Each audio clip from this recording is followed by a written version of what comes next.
Hey, welcome to Black Span. So today I want to come on here and I want to kind of talk about my perspective on the offspring of the current state of the black family, which is pretty much non-existent. We know why. So I really feel like we are creating the men and women that we create about. Men and women. Like us, we're creating them. You know what I'm saying? Us single mothers with daughters, we're creating that super strong single woman that feel like she don't need no man. Us, excuse me, I apologize. I didn't bring me any water out here either. Us black fathers, us, black fathers, we're creating those stuck up females that we don't like. Excuse me. We're also glorifying and propagating colorism within our own community. They probably gave us the idea, but we're definitely keeping it going. We are creating that man that feel like he doesn't need a woman, that feels like a woman ain't nothing but a bitch that he could just put some babies in if he feels like it.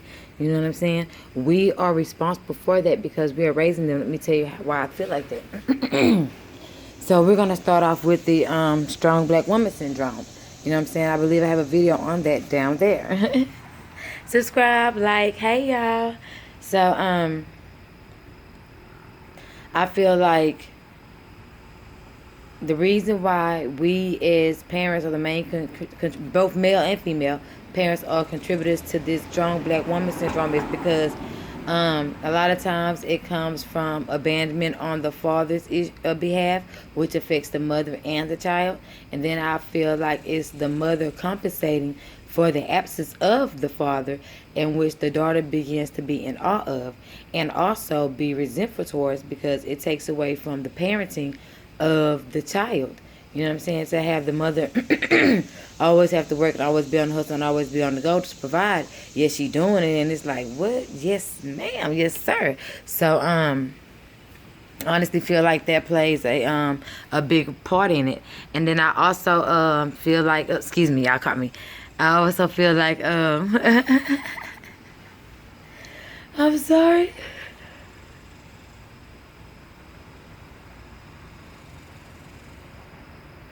That is so funny. I was trying to hide from the camera, and I was trying to reach under my underarm and like scratch a little bit, and then I look up, and then the camera's looking at me like, but it's in my hand, so I caught myself.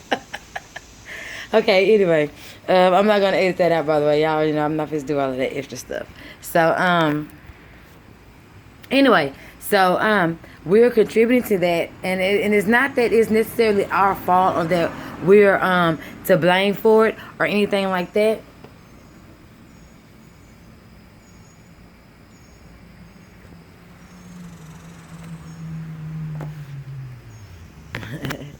Or anything like that.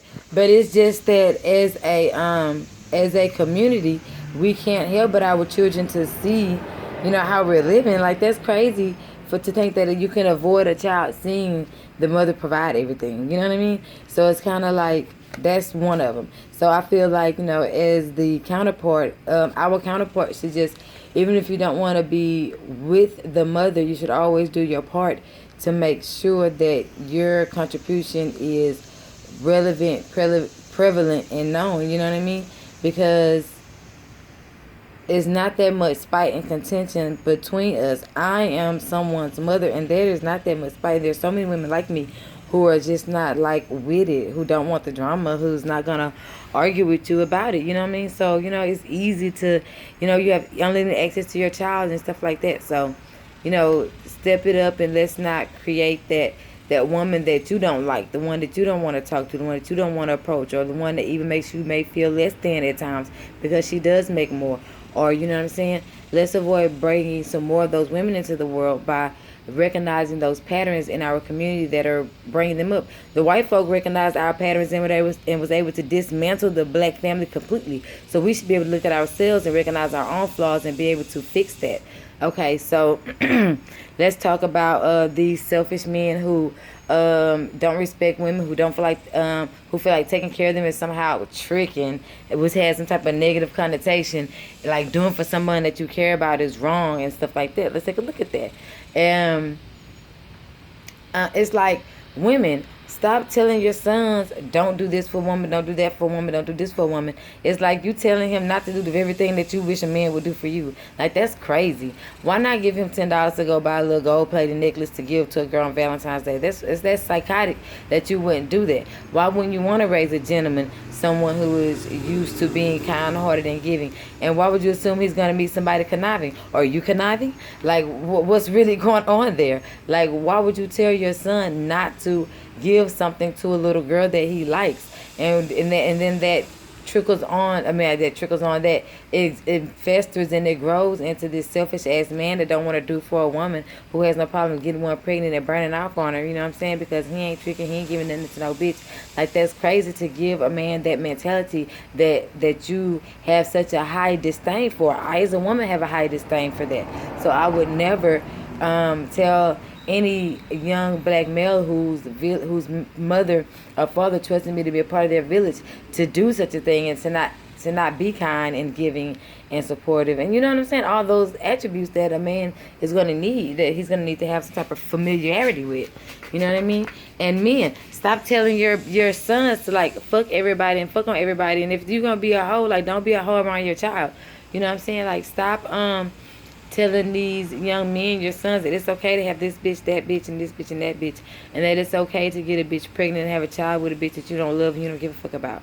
You know what I'm saying? Like, sometimes you have to explain to your child, especially when they begin their teen years, like, why I'm not with your mama because I don't like family and stuff like that. You know what I'm saying? You know, family is a good thing. Family is great. You know, I just couldn't be in a family with her. You know, we were in two separate. Whatever you tell a child, but don't let there be this disdain. You know what I'm saying? Because even in a breakup ship, you know what I'm saying, even if it's amicable, it's kind of like children always blame one of the parents, and it's like both of the parents have to contribute to there not being any resentment festering in their child acting out in other ways that we may or may not pick up on as parents. You know what I mean? And it's like we have to recognize what is going on with us and stop perpetuating it. We have to stop perpetuating the negative propaganda campaign that they put out there against us, within us, and then putting it on our kids.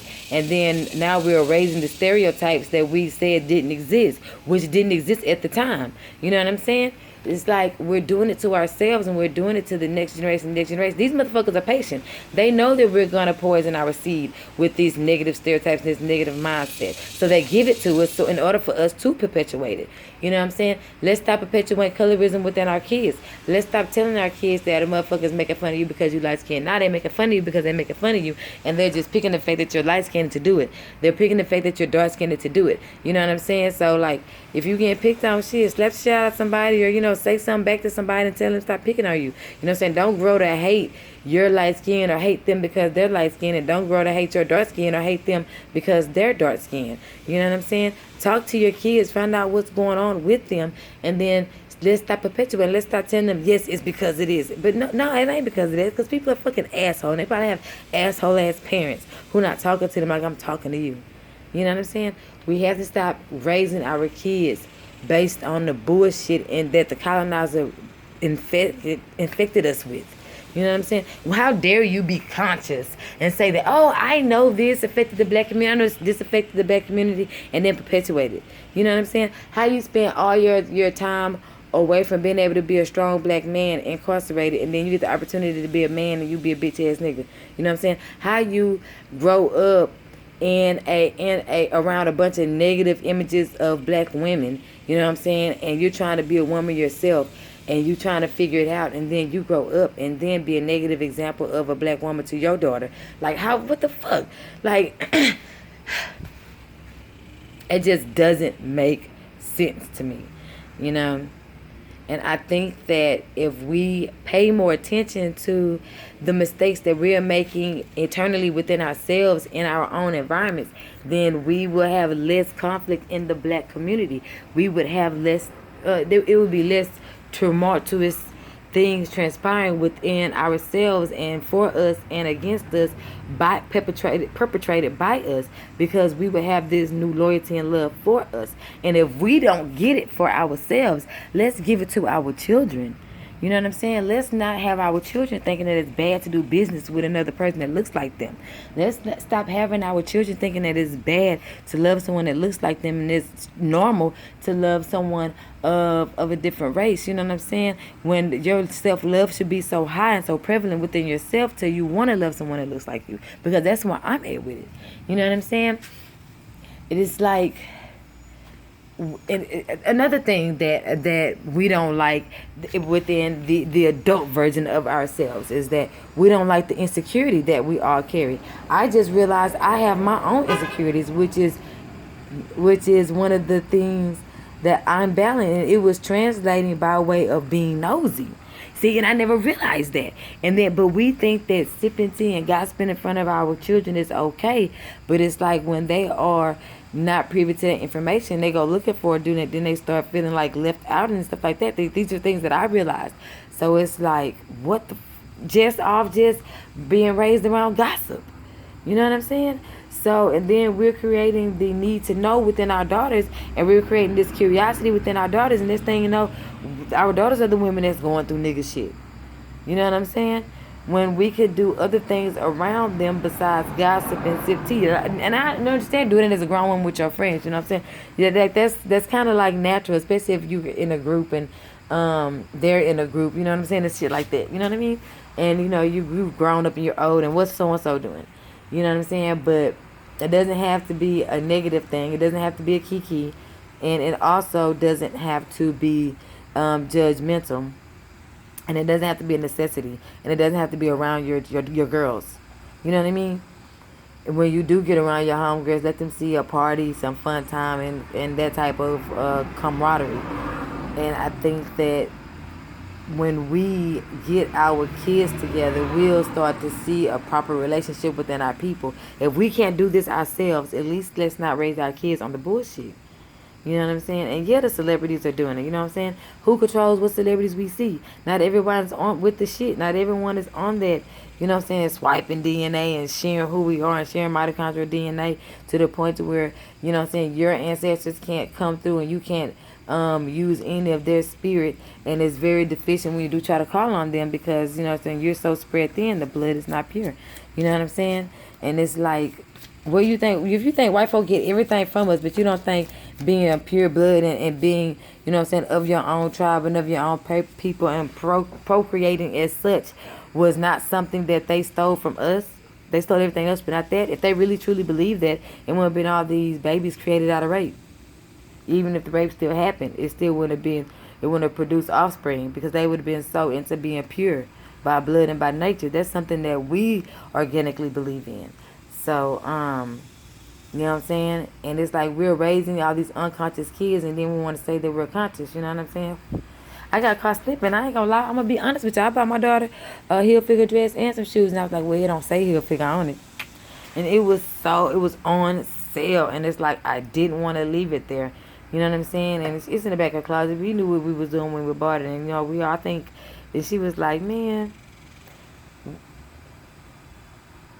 yeah, nah. And, right now she's about to gift it. You know what I'm saying? So, but it's so cute, and you can't tell it's heel figure. You know what I'm saying? It's awesome, and her homegirls out. Anyway, look, I just think that as parents, we all slip and we all fall short. You know what I'm saying? No one is perfect. And I think that we have to recognize that within ourselves, no one is perfect. And if we recognize that no one is perfect, no other person that look like us is going to be perfect, but they're damn sure worth giving a try. You know what I'm saying? And they're damn sure worth not raising our kids to hate themselves enough to hate other people that look like them. And it's damn sure worth not making them think that people that look like them are under them because they may be from a different background. You know what I'm saying? We accept white trash into our community, but we can't accept people that look like us that may not be doing as well as us, and we're putting that on our offspring. So let's stop creating and raising the type of people that we don't even like, and the type of things that we create about in our community. Let's not instill it in our kids, and then continue to perpetuate the things that we feel like is a problem and that we need to eradicate. Love you guys. Peace. This Black Span, Nikki, and I'm out.